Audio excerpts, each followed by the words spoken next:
C'est Smart Impact, le magazine de ceux qui investissent et qui s'investissent pour une société plus responsable. Bonjour à tous, émission spéciale aujourd'hui avec un grand débat autour de cette question. Faut-il intégrer le nucléaire dans la taxonomie verte de l'Europe, l'UE qui dresse la liste des énergies vertes du futur, une introduction du nucléaire pour l'instant sous condition.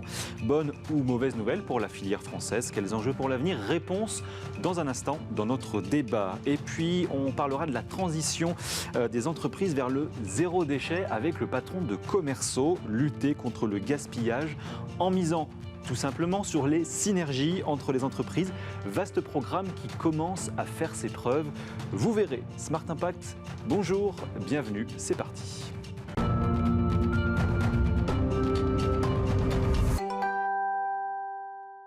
Notre débat du jour, faut-il intégrer le nucléaire dans la taxonomie verte de l'Europe? Les États membres de l'UE qui ont bénéficié d'un petit sursis jusqu'au 21 janvier pour apporter leur contribution. En la matière, la Commission fera la synthèse d'ici la fin du mois de janvier. Et parmi justement les sujets qui coincent, qui font débat, la place du nucléaire dans la reconnaissance comme énergie d'avenir, une intégration pour l'instant sous condition. Pour en parler avec nous, Corinne Lepage, bonjour. Bonjour. Merci d'être avec nous, avocate, ancienne ministre de l'Environnement, ex-députée européenne et aujourd'hui présidente du mouvement CAP 21. Merci d'être là. À vos côtés ou face à vous plutôt, Myrto Tripati, bonjour. Bonjour. Merci d'être avec nous également, présidente de l'association Les Voix du Nucléaire, une association de défense, de pédagogie auprès des citoyens sur les bénéfices de la filière. Merci à toutes les deux. Alors peut-être dans un premier temps, avant de rentrer dans le vif du sujet, peut-être un peu d'explication d'abord. Corinne Lepage, pour les téléspectateurs qui ne suivent pas tous ces sujets naturellement au quotidien, est-ce qu'on peut redire d'abord un mot de la taxonomie verte de l'Europe? En quoi ça consiste et finalement, pourquoi c'est important? Bonjour d'abord et bonne année à tous. Merci. Il faut comprendre que la taxonomie s'intègre dans une politique générale de l'Europe qui s'appelle le Green Deal. Il y a énormément d'argent. Si on compte tous les programmes, ça fait 1750 milliards d'euros d'ici 2030 qui vont être dégagés, dont une grande partie pour les activités de transition. Dans ce cadre-là, la Commission a considéré, et les États, qu'il était indispensable de pouvoir se mettre d'accord sur ce qu'on appelait un investissement durable. Bien sûr. C'est-à-dire que l'on dispose de règles techniques permettant d'évaluer catégorie d'activité économique par catégorie d'activité économique, parce que l'acte délégué compte 200 pages, c'est-à-dire que toutes les activités quasiment sont listées, activité par activité, si une activité rentrait ou ne rentrait pas dans le cadre des investissements durables. En termes de hiérarchisation, d'une certaine manière. Oui, si vous voulez, parce que c'est très important, et c'est pour ça que l'industrie nucléaire se bat, et c'est légitime qu'elle le fasse, parce que c'est la clé des financements à venir. Alors, qu'est-ce que c'est globalement et rapidement un investissement durable? Pour être durable, il faut appartenir à 6 catégories. Une des 6 catégories visées par le règlement de 2020, à savoir lutter contre le dérèglement climatique, s'adapter au dérèglement climatique, entrer dans l'économie circulaire, lutter contre les pollutions et les nuisances, protéger les ressources hydriques et marines et protéger la biodiversité. Mais ça ne suffit pas. Car pour pouvoir être investissement durable, il faut aussi ne pas causer un préjudice à une des 5 autres catégories. Sur cette base-là, il y a 3 types d'activités qui ont été organisées, si je puis dire. Les premières, c'est les investissements verts. Bien sûr. Qu'on connaît. Les deuxièmes, c'est les investissements de transition. C'est-à-dire, et c'est là où le nucléaire serait classé s'il était classé, c'est-à-dire les investissements qui ne sont pas verts, parce que par exemple pour l'énergie, ce n'est pas renouvelable, mais dont on considère qu'ils peuvent être regardés comme des investissements de transition. Et enfin, il y a une 3e catégorie, qui sont les activités accompagnatrices de la transition, c'est-à-dire elles-mêmes n'apportent rien, mais permettent aux autres de se développer. Et c'est justement la place du nucléaire dans l'une de ces catégories qui fait débat. Myrto Tripati, pourquoi il y a aujourd'hui, avant de rentrer bien sûr dans le sujet, mais pourquoi aujourd'hui c'est important selon vous, comme on le disait, de hiérarchiser, de prioriser? C'est quoi aujourd'hui les enjeux par rapport à tout ça? Les enjeux, comme l'a dit Madame Lepage, bonjour, c'est effectivement qu'il y a d'abord une urgence climatique. On sait qu'on est censé atteindre le net zéro d'ici à 2050. Le net zéro, c'est dans 30 ans. On a tendance à oublier que cette échéance arrive extrêmement rapidement, qu'il faut tenir ensuite cet engagement sur la durée. C'est-à-dire que la vie ne s'arrête pas en 2050, il va falloir poursuivre au-delà de ça. Et que pour opérer cette transition énergétique majeure, puisque 90% de l'énergie sur laquelle s'appuient aujourd'hui les sociétés de la planète, leur fonctionnement, leur mode de vie, etc., sont à 90% fossiles. Pour opérer cette transition énergétique en aussi peu de temps, finalement, la communauté internationale, les États, les citoyens, la société civile se sont mis en ordre de marche. Et cet ordre de marche implique notamment une transition massive des flux financiers vers des technologies qui permettent cette décarbonation, c'est-à-dire de remplacer 90% de l'énergie sur laquelle on appuie l'intégralité de nos activités qui sont fossiles par des énergies décarbonées. Alors justement, on va rentrer dans le vif du sujet et j'allais dire là où ça coince d'une certaine manière, puisque l'Union européenne nous introduit entre guillemets le nucléaire dans cette taxonomie. Donc on pourrait imaginer, j'allais dire, que les pro-nucléaires, finalement comme vous, Myrto Tripati, applaudissent, mais en fait pas tant que ça, parce que l'Union européenne nous qualifie cette énergie d'énergie de transition et non pas d'énergie durable. Pourquoi, selon vous, Myrto Tripati, c'est pas une bonne nouvelle ? Alors déjà, il faut quand même se féliciter que le nucléaire est intégré dans la taxonomie. C'est effectivement une grande victoire, parce qu'il y avait beaucoup d'opposition. Effectivement, les débats vont arriver fin janvier. Au sein de l'Europe sur le sujet. Donc c'est une reconnaissance finalement, d'abord d'un ensemble de rapports techniques et scientifiques, y compris ceux établis par les organes scientifiques de la Commission européenne eux-mêmes. Oui, mais les pro-nucléaires auraient préféré que directement cette énergie soit inclus dans les énergies de demain. Vous avez tout à fait raison, mais d'ores et déjà, on peut se féliciter que ce soit intégré à la taxonomie, donc il y ait une reconnaissance du caractère durable du nucléaire, une reconnaissance politique, j'ai envie de dire, parce que la reconnaissance scientifique et technique a déjà été faite à plusieurs reprises dans le passé et l'année qui vient de s'écouler. Et on peut aussi se féliciter de la reconnaissance du fait que le nucléaire est indispensable à atteindre le net zéro en 2050. Donc ça, c'est extrêmement important. Après, effectivement, vous avez raison, il y a eu un compromis politique qui a été trouvé, qui a fait que le nucléaire a été classé au sein des énergies de transition, avec un certain nombre de conditions associées, qui effectivement sont d'ordre politique, parce qu'on sent bien qu'il y a un certain nombre d'incohérences au sein de ces conditions, qui finalement ne servent qu'à pénaliser la décarbonation accélérée de l'Union européenne, que tout le monde, normalement, appelle de ses voeux. Corinne Lepage, d'accord avec ça ? Est-ce que cette énergie de transition, c'est un bon compromis politique ? Non, parce qu'on tord complètement les textes de la taxonomie. Pour être industrie, pourquoi est-ce que le nucléaire ne peut pas être renouvelable ? Parce que c'est pas les énergies vertes, elles sont renouvelables. Le nucléaire travaille avec l'uranium, c'est pas renouvelable, donc ça ne se discute même pas. Vous n'étiez pas favorable à cette introduction dans la taxonomie tout court ? C'est pas moi, non. Parce que, tout simplement pour des questions de droit, on peut faire tous les compromis politiques de la Terre. Là-dessus, j'en ai fait dans ma vie, je sais ce que c'est. Mais juridiquement, ça n'entre pas dans les critères de la taxonomie. Tout simplement parce que pour être énergie de transition, il faut qu'il n'y ait pas de solution technologique alternative. Or, elles existent. Quand je vous entends dire que l'Europe a besoin du nucléaire, non, la France, oui. L'Europe, non. L'Allemagne s'en passe, l'Italie s'en passe, les pays du Nord, sauf la Suède, s'en passent. L'Italie s'en passe, l'Espagne s'en passe, etc. Mais parmi les pays que vous citez, il y a un certain nombre de pays qui, aujourd'hui, ont une énergie qui est quand même très carbonée. Mais de moins en moins. Tout le monde focalise sur l'Allemagne, en disant l'Allemagne, c'est terrible. C'est vrai que les fameuses centrales à charbon, et ça, effectivement, c'est le sujet le plus emblématique. Oui, elle est passée de 50% à 25% en l'espace de 15 ans, parce que le renouvelable est passé de 5 à 45%. Oui. Et l'engagement de la coalition qui est actuellement au pouvoir en Allemagne, c'est d'essayer de viser le 0% en 2030. Bon. Donc oui, ils ont plus de carbone que nous, mais non, la sortie du nucléaire ne s'accompagne pas d'une montée en puissance du charbon, elle s'accompagne d'une montée en puissance du renouvelable. J'ajoute un élément. Je expliquais tout à l'heure que pour être vert. Il faut non seulement entrer dans une des 6 catégories, on pourrait dire que le nucléaire, effectivement, permet de réduire les émissions de gaz à effet de serre, mais ce n'est pas pour autant qu'il est une énergie verte, mais surtout, il ne faut pas porter atteinte aux 5 autres. Or, vous prenez les 5 autres catégories et le nucléaire est néfaste pour chacune des catégories. Alors je n'ai probablement pas le temps. Désolée, je vais être obligée de vous interrompre parce que le rapport du GRC, qui est le comité scientifique de l'Union européenne, dit exactement le contraire et a d'ailleurs explicitement dit que le nucléaire avait une contribution positive au bilan climatique et environnemental égale, voire supérieure à celle des fameuses énergies renouvelables déjà intégrées au sein de la taxonomie, et n'avaient pas un impact pire, voire ils avaient un impact meilleur sur toutes ces questions-là. De même, le rapport... C'est bien établi pour les déchets nucléaires qu'on ne sait pas traiter. Des Nations Unies sur la Commission économique Europe. Donc tous ces rapports ont été absolument avalisés et absolument pas contestés sur l'année 2021.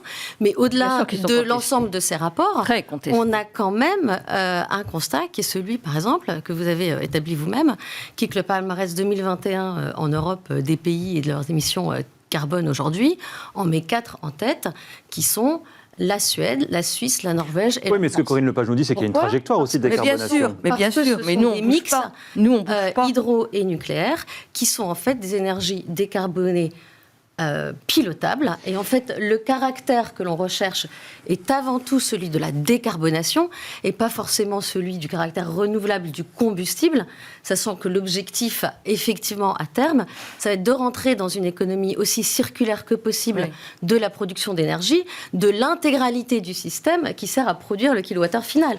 C'est-à-dire que si votre combustible, ici, le vent, le soleil, l'eau, le nucléaire, autre chose, sont renouvelables ou pas, finalement, c'est une donnée importante, mais absolument pas nécessaire ou suffisante, puisqu'il faut intégrer l'ensemble de toutes les infrastructures. Votre vision, c'est pas le texte de la taxonomie. C'est la vision de l'analyse cyclonique. Non, c'est l'analyse du lobby nucléaire français, ce n'est pas l'analyse de la taxonomie qui définit ce qui est vert. Est-ce qu'aujourd'hui, malgré tout, au-delà de ces sujets-là, est-ce que Corinne Lepage, aujourd'hui, on a la capacité de couvrir toute la production de toutes les centrales nucléaires aujourd'hui exclusivement sur le sol français avec du renouvelable? Mais bien sûr que non. On est en 2022, bien sûr que non.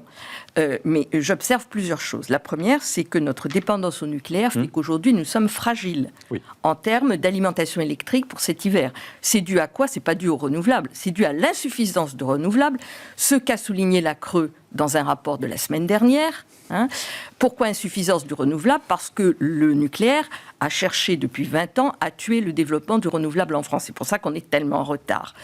Donc, on a des centrales qui sont très vieillissantes, ce qui fait qu'on a quasiment un quart du parc qui est à l'arrêt aujourd'hui, d'où la difficulté, rendue d'autant plus importante que nous sommes en Europe le pays le plus dépendant de la météo. C'est-à-dire que comme on a favorisé... Comme on a favorisé le chauffage électrique pour justement utiliser cette énergie nucléaire, lorsqu'il y a des pointes de froid en Europe et donc des pointes de consommation, la France représente 50% de cette pointe de consommation. Donc on a des gros besoins, tandis que les autres pays en ont beaucoup moins parce qu'ils ne se chauffent pas l'électricité. Myrto Tripati, on répond rapidement de la météo et puis après on va parler du financement parce que c'est bien sur le sujet. Alors moi d'abord, je regrette fortement qu'on s'entête à opposer les énergies renouvelables avec le nucléaire, parce qu'en fait on oppose les énergies décarbonées entre elles, et je pense que ça participe d'une vision qui est un petit peu celle du passé, à l'époque où finalement le changement climatique n'avait pas la priorité qu'il a aujourd'hui. Donc moi c'est pas du tout mon propos. Je pense que les énergies renouvelables ont leur place dans la taxonomie, sont importantes, ont une place importante à tenir au sein de l'Union européenne pour contribuer à l'atteinte de l'objectif net zéro, et que finalement, comme le démontrent les faits, 40 ans de production énergétique, et puis cette année en particulier, la combinaison nucléaire-énergie renouvelable est de loin la plus efficiente et la plus efficace. Aujourd'hui, on a des pays qui cherchent à sortir du nucléaire tout en promouvant les énergies renouvelables qui, finalement, aujourd'hui ont des empreintes carbone extrêmement élevées. C'est le cas, effectivement, de l'Allemagne. Mais on a aussi le cas absolument emblématique de la Belgique, qui se retrouve à devoir subventionner des centrales à gaz pour pour assurer l'approvisionnement et la stabilité de son système. Et je rappelle, c'est quelque chose qui est malheureusement peu connu et je vous engage à aller voir, que le ministère de l'Environnement a ouvert une consultation le 30 décembre qui court jusqu'au 20 janvier, donc allez-y, répondez, qui vise à augmenter les plafonds d'émissions des centrales charbon françaises. Pourquoi ? Parce qu'on a aussi un déficit de ce point de vue-là. Mais non, pas parce que le nucléaire est en panne. Parce que le nucléaire a énormément contribué à l'approvisionnement électrique pendant toute la phase Covid. Il y a des efforts de maintenance qui doivent être faits. La ministre demande à EDF de repousser ces efforts de maintenance pour assurer l'approvisionnement électrique. On va devoir avoir besoin de plus d'électricité pour faire la transition énergétique, de plus d'électricité décarbonée. Donc il n'est pas question de réduire l'un ou l'autre, il faut les augmenter tous à la fois. C'est le discours qu'on entend depuis 15 ans en France, il faut faire les deux.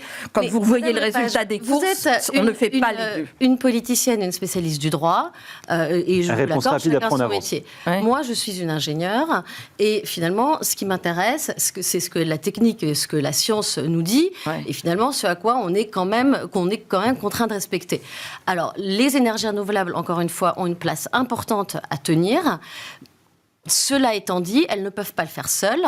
Elles le font soit avec du nucléaire, quand même que soit même avec du gaz. Breton, donc ceux même qui Monsieur Breton, laissez-moi finir ma phrase, s'il vous plaît.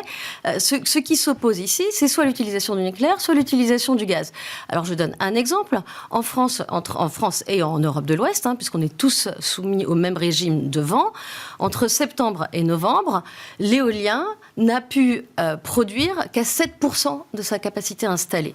Samedi, en l'espace de 11 heures, l'éolien a produit plus l'équivalent de 9 tranches nucléaires de 900 MW. Le lendemain, le dimanche, il a perdu l'équivalent de 13 tranches nucléaires. C'est ça le problème des énergies renouvelables, qui ne font pas qu'il faut s'en passer, qui font qu'il faut les accompagner avec des énergies. On va laisser Corinne Lepage répondre, après on va essayer d'avancer. Un point qui est celui de Thierry Breton dans ses déclarations JDD de dimanche, pro-nucléaire s'il en est, rappelant quand même que de toute façon, le nucléaire ne représenterait pas plus que 15% de l'ensemble. Donc 15%. Plus pour ne pas donc c'est très peu. Donc quand j'entends Madame nous dire que il y aura un peu de renouvelable. Mais 15% c'est pas zéro. Oui, d'accord, mais 85%, c'est le renouvelable. C'est du renouvelable. Bon, et donc c'est là-dessus qu'il faut évidemment... On va avancer, on va avancer. Qui a dit, à part vous, qu'il fallait opposer le renouvelable et le nucléaire? Ah non, il n'y a pas que moi qui dis ça.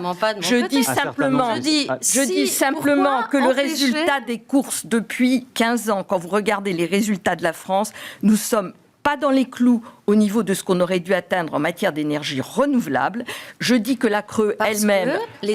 Justement, on va avancer sur ce sujet parce que ça fait partie justement des sujets et c'est tout le débat qu'on a. Non, ce n'est pas un objectif en soi parce que DF et le nucléaire n'en veulent pas. Le problème, c'est le changement climatique. Et c'est tout le débat qu'on a en ce moment au sein de l'Union européenne. C'est l'approvisionnement électrique. Et c'est tout le débat justement, et vous allez pouvoir vous exprimer sur le sujet également bientôt, Tripati. C'est tout le sujet qu'on a en ce moment au sein de l'Union européenne, c'est la question du financement. Parce que l'on nous explique que ce label de vert, entre guillemets, cette taxonomie, elle va permettre des investissements plus favorables à ces investissements verts.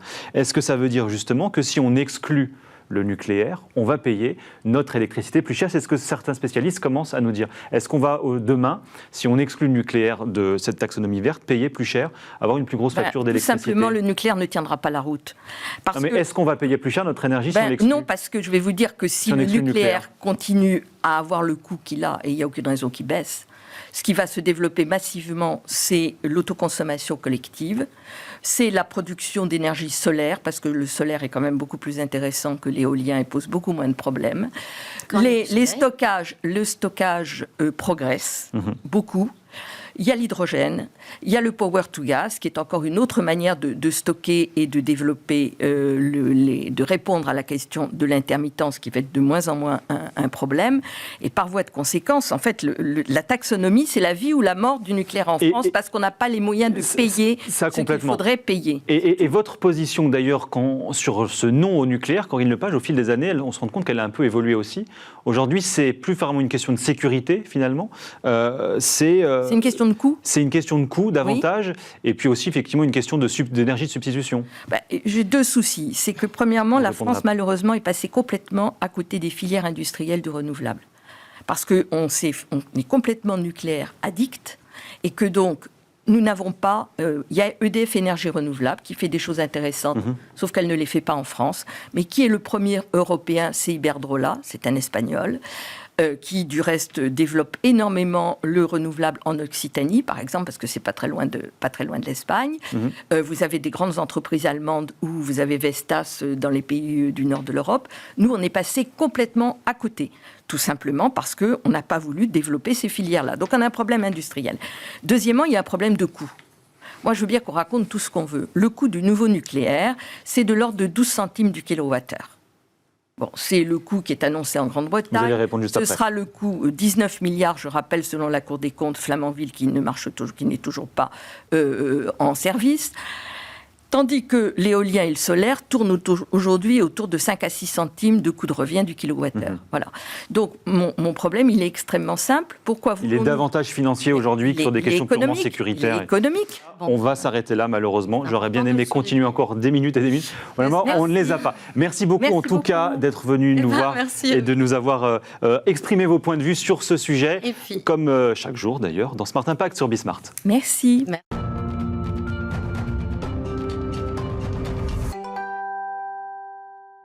Comment faciliter le zéro déchet des entreprises? C'est la question à laquelle Commerceau est en train de répondre. Bonjour Pierre-Yves Pasquet. Bonjour. Fondateur de Commerceau. À cette question, vous avez, alors j'allais dire au moins une réponse, mais pas que. C'est aussi bête que chou, c'est la mise en relation, tout simplement. Ouais, tout à fait. En fait, ce qu'on constate, c'est que forcément, aujourd'hui, il y a suffisamment de marchandises pour nourrir ou équiper les personnes, alors même que de l'autre côté, il y a, par exemple, en France, pas loin de 10 millions de précaires alimentaires. Donc on voit bien qu'il y a un problème en fait, de répartition de la ressource. Et donc, nous, notre métier, c'est d'organiser la collecte et la réception de tous ces produits invendus et invendables pour aller, par exemple, les distribuer vers les associations. Et donc, vous avez démarré en 2016-2017 Alors, on a démarré plus tôt que ça. On a démarré en 2013. 2013. Ouais. Ah bah, je n'étais pas si vieux que ça. Alors, 2013, avec la logique de l'alimentaire. Tout à fait. En fait, on a démarré avec la prise de conscience, notamment en France, de la problématique du gaspillage alimentaire, probablement aussi par notre culture française avec la partie alimentaire. Et en fait, on a dupliqué notre modèle là depuis 2017 vers le non-alimentaire, notamment vers les produits textiles, tout simplement parce que c'est le même fonctionnement. Vous avez des produits alimentaires avec des problèmes de date et ainsi de suite, et vous avez des produits alimentaires comme du textile, des chemises par exemple, avec un petit défaut, un bouton et ainsi de suite. Alors, qu'on comprenne, avant de rentrer dans les détails, mais qui sont aujourd'hui vos clients et finalement, c'est quoi un peu leur problématique? On a 3 typologie de clients, donc on est exclusivement B2B, on ne travaille qu'avec des entreprises, c'est notre spécificité. Nos 3 typologies de clients, c'est la distribution alimentaire, donc Système U, Carrefour, Intermarché, Leclerc, la quasi-totalité de la distribution alimentaire en France. On travaille aussi avec des industriels, donc avec le groupe Danone, avec le groupe Yoplait, avec Heineken par exemple, et ainsi de suite, et avec des distributeurs non alimentaires comme Decathlon, Obad, Fago, Besson Chaussures, et ainsi de suite. Et plus récemment, on a développé de nouveaux partenariats, comme par exemple avec le groupe L'Oréal, donc qui n'est pas dans l'alimentaire, qui est un industriel, sur tous les produits cosmétiques, par exemple. Et donc aujourd'hui, ces produits, ils repartent où, en l'occurrence? Donc, on a 2 modèles de valorisation des produits. Le premier modèle, c'est un modèle de mise en promotion des produits, soit directement dans les magasins. C'est ce que vous voyez quand vous faites vos courses, les petits corners anti-gaspi, seconde vie, occasion, et ainsi de suite. Donc, c'est en fait faire une petite promo, un petit discount sur ces donc produits. Ça, vous gérez, vous organisez ça? Exactement. On a une solution en fait de mise en promotion, de gestion des taux promo et ainsi de suite. Ou c'est une promotion là sous forme d'un déstockage. C'est ça. Donc à destination. Et ça repart dans d'autres circuits retail comme les déstockeurs qu'on connaît, Socomani, Nose, etc. Exactement. Soldeurs, déstockeurs. Et le deuxième levier de valorisation qu'on a, qui est notre métier historique entre guillemets chez Commerceau, c'est le don aux associations. C'est organiser la collecte et la mise en relation effectivement avec une association caritative type Resto du Cœur, Banque Alimentaire ou association sur le non-alimentaire par exemple. Donc aussi bien des déchets de production que des invendus finalement. Exactement. Alors nous, la spécificité de Commerceau, c'est qu'on travaille que sur des produits qui sont encore utilisables. Donc on ne va pas travailler sur des produits qui ne sont plus utilisables, comme par exemple une chemise qui est complètement déchirée et inutilisable. Là, on va plutôt la diriger vers des circuits d'upcycling. Alors ce qui est intéressant, vous nous l'avez rappelé, l'entreprise a 9 ans et qu'en 9 ans, il y a un rôle de conseil très fort qui a évolué auprès des entreprises. Est-ce que ça veut dire aussi que Est-ce que c'est le révélateur, le signe quelque part que ces entreprises, elles sont quand même beaucoup plus conscientes du sujet qu'il y a 9 ans? Indéniablement, ça progresse. Oui. C'est très clair, ça progresse. Il y a encore beaucoup de choses à faire. On n'est qu'au début. Là, il y a la loi AGEC, donc anti-gaspi pour une économie circulaire, qui se lance. On n'est qu'au début de l'histoire de la lutte contre le gaspillage non alimentaire. Ceci étant, il y a beaucoup de choses qui ont déjà progressé. On le constate, nous, sur le terrain, où globalement, les entreprises sont volontaires dans la démarche. Et parce que aussi les nouvelles technologies digitales notamment, peuvent aussi accélérer ces réflexions, ces process. Bien sûr. Et notamment pour vous, c'est la base de votre business quand même. Exactement. Notre métier à nous, c'est de rendre en fait aussi simple l'anti-gaspi, l'économie circulaire, que si en fait les produits étaient jetés initialement. Combien de collaborateurs aujourd'hui ? 40 personnes partout en France. Notre siège est à Bordeaux. On a 2 autres bureaux, un à Paris et un autre à Angers, sur toute la partie informatique. Et on est présent partout en France, donc on est capable de travailler avec n'importe quelle entreprise aux 4 coins de la France. Bon, est-ce qu'une fois qu'on a dit, en 9 ans d'existence, qu'on a L'Oréal et Danone comme clients, est-ce qu'on a encore des rêves, des objectifs et des challenges là, dans les années qui vont arriver? C'est quoi un petit peu là, vos années prochaines? Alors, il y a encore beaucoup de travail. Les entreprises pour lesquelles on pourrait être pertinent, il y en a plus de 100 000 en France. Ouais. Et aujourd'hui, on en a 1300. Donc vous voyez qu'il y a encore du chemin à parcourir. Donc verre à moitié plein, on voit bien que le sujet progresse, grandit et il y a une prise de conscience indéniable de la part des entreprises. Par contre, il y a encore beaucoup de chemin à parcourir. Bien évidemment. Et on suivra ça avec grand plaisir. Merci beaucoup Pierre-Yves Pasquet. Merci à vous. D'être venu nous voir, cofondateur, donc fondateur d'ailleurs, de Commerceau. Merci à vous également de nous avoir suivis. Passez un excellent week-end sur Bismart. Vous retrouvez Thomas Hugues dès lundi dans Smart Impact. À très bientôt.